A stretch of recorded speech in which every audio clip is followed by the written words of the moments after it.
ఒకటన్నా ఏదైనా గొప్ప స్కీమ్ మొదలుపెట్టిందా? కరెంటుకు బాధ ఉండేనా? నీళ్ళకు బాధ ఉండేనా? యూరియా బస్తాలు ఏ శాతం అయితే లేదా ఈ ప్రభుత్వానికి? యూరియా బస్తాలు కావాలి కాబట్టి యాప్ పెట్టినా ఉంటున్నాడు. దుకాణంలో లేకపోతే యాప్లోకి వెళ్తా దమ్ముంటే తెచ్చి దుకాణంలో పెట్టాలి కానీ ఆ యాప్లు పట్టుకొని తిరిగితే కాళ్ళకు వాపులు వస్తాయి. బస్తాలు మాత్రం దొరుకుతలేవు. రాష్ట్ర ఆర్థిక ఆదాయం ఎందుకు దిగజారిపోయింది? దయచేసి ఆలోచన చేయండి. కేసీఆర్ ఉన్నప్పుడు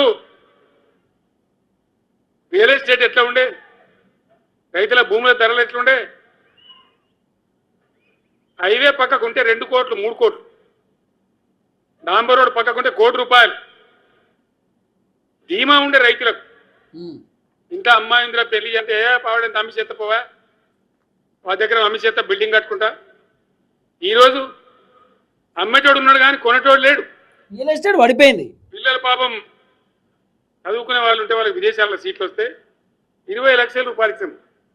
అంబేద్కర్ పేరు మీద, జ్యోతిబా పూలే పేరు మీద ఎస్సీ పిల్లలకు, బీసీ పిల్లలకు, ఓసీలలో కూడా నిరుపేదలకు ఇచ్చినాం. ఇలా దాన్ని బంద్ పెట్టినారు.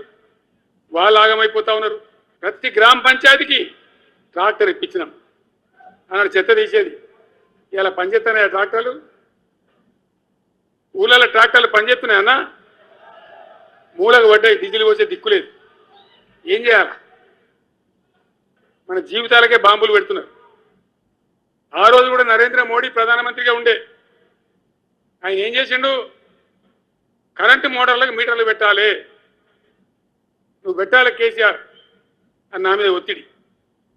నేను చెప్పిన నా పానం పోయినా సరే చచ్చినా సరే నేను మీటర్ పెట్టా అని చెప్పి పెట్టలే. 30,000 రూపాయలు కట్ చేస్తే నీకు అన్నాడు. కట్ చేసిండు. రాష్ట్ర ప్రభుత్వానికి వచ్చేటువంటి ఆదాయం 30,000 కోట్ల రూపాయలు వదులుకొని కూడా తెలంగాణలో నేను కరెంటు మీటర్ పెట్టనియలే.